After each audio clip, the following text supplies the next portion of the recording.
Vamos a seguir estudiando filosofía y en este caso nos toca hablar del discípulo de Sócrates, que fue ni más ni menos que Platón. Platón nace en el 427 antes de Cristo y muere en el 347. ¿Sí?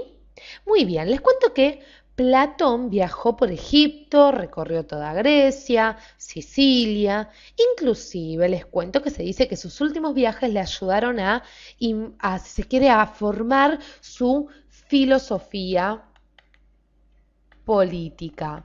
Porque lo interesante de Platón es que él va a considerar, a diferencia de los filósofos anteriores, un amplio, si se quiere, una gran variedad, mejor dicho, de conocimientos.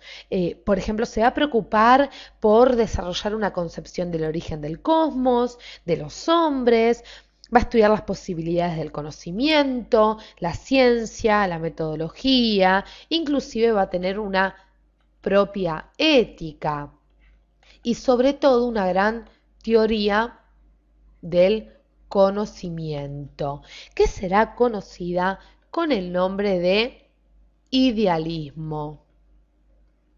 Es más, el idealismo llega inclusive hasta las corrientes filosóficas propias de la modernidad e inclusive de la edad contemporánea. Pero nosotros vamos a hablar de este idealismo platónico. Para poder hablar de la filosofía de Platón, la imagen que estamos viendo, recordemos, de la Escuela de Atenas, parte de este fresco de Rafael, nos está mostrando cómo Platón está señalando hacia arriba. Y ya mismo les voy a contar por qué Platón señala hacia el cielo. Pasemos primero a esta imagen que nosotros tenemos del hombre, porque Platón, tomando también, se quiere, quizás siendo influenciado por los pitagóricos, como veíamos en el video anterior, va a considerar que el hombre es un compuesto de alma y cuerpo. Es más, Platón consideraba que el cuerpo era la cárcel del alma. El alma, decía Platón, se unía al cuerpo de forma accidental. Se une al cuerpo de forma accidental.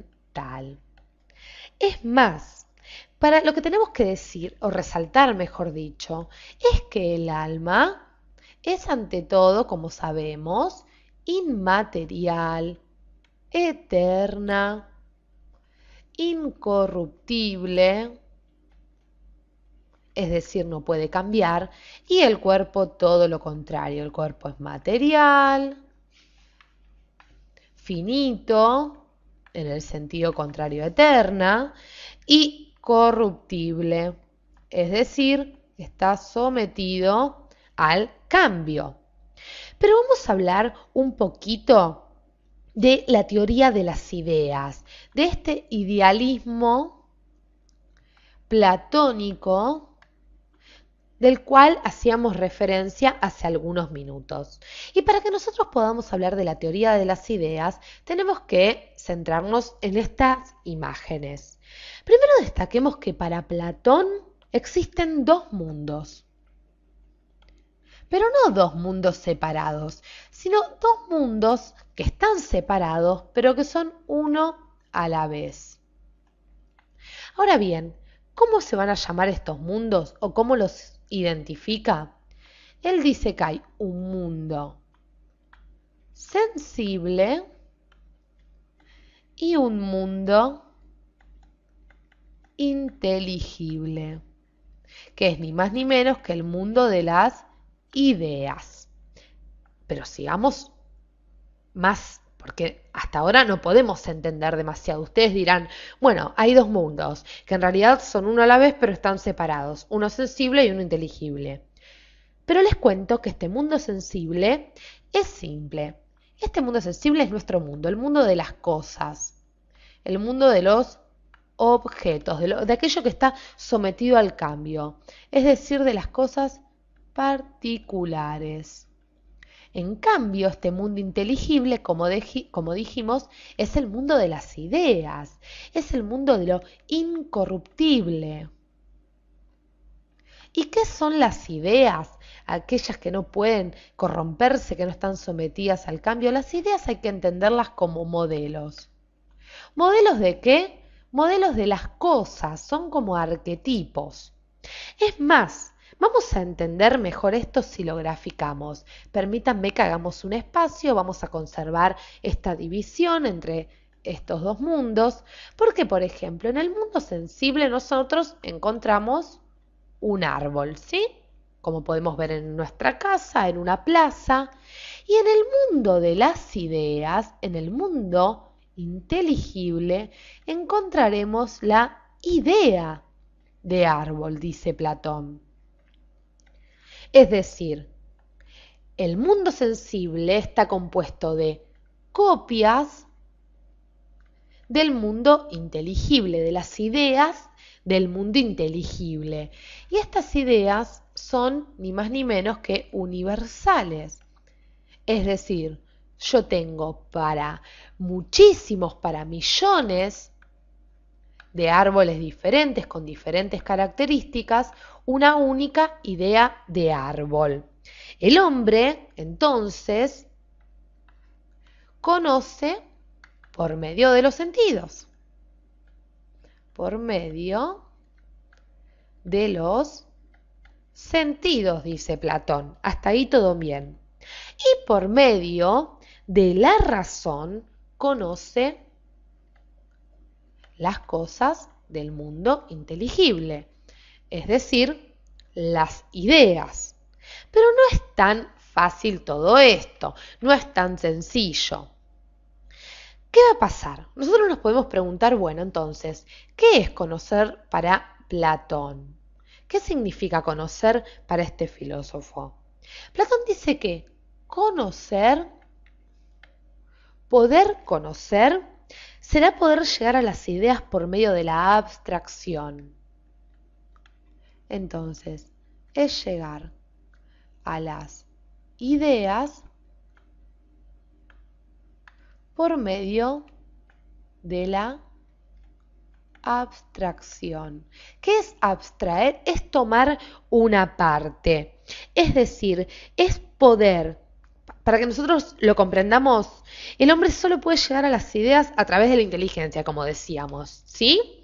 Por medio de la abstracción. Para que lo comprendas, es aislar conceptualmente un objeto o propiedad del mismo. Entonces, yo conozco el color verde aislándolo, abstrayéndolo de la idea de árbol, por ejemplo.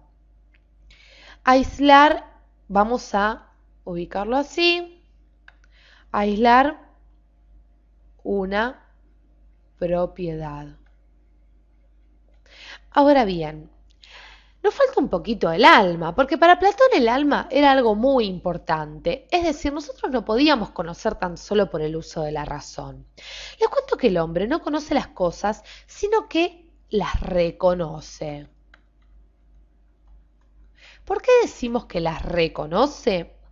Porque las almas existen antes de reencarnarse en el cuerpo y ya conocen todas las ideas. Entonces, el alma ya conoce todas las ideas. Recordemos, antes de, si se quiere, introducirse en el cuerpo. Lo que pasa, dice Platón, es que al nacer olvida todo el alma, olvida todo lo que sabe y necesitará de las cosas sensibles de nuestro mundo para comenzar a recordar, a reconocer. Entonces, nos queda ya en claro el papel del alma en este proceso de conocimiento.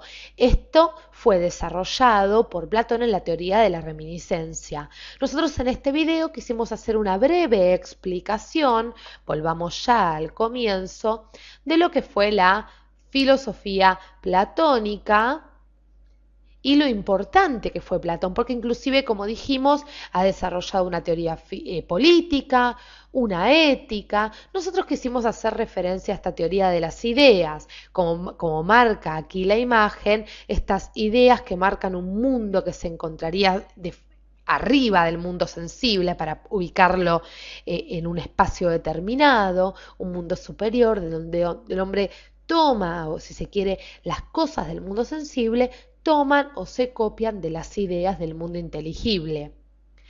Hasta aquí hemos visto a Platón, discípulo de Sócrates. En el próximo video vamos a estudiar a Aristóteles y vamos a ver cómo se diferencia radicalmente de Platón.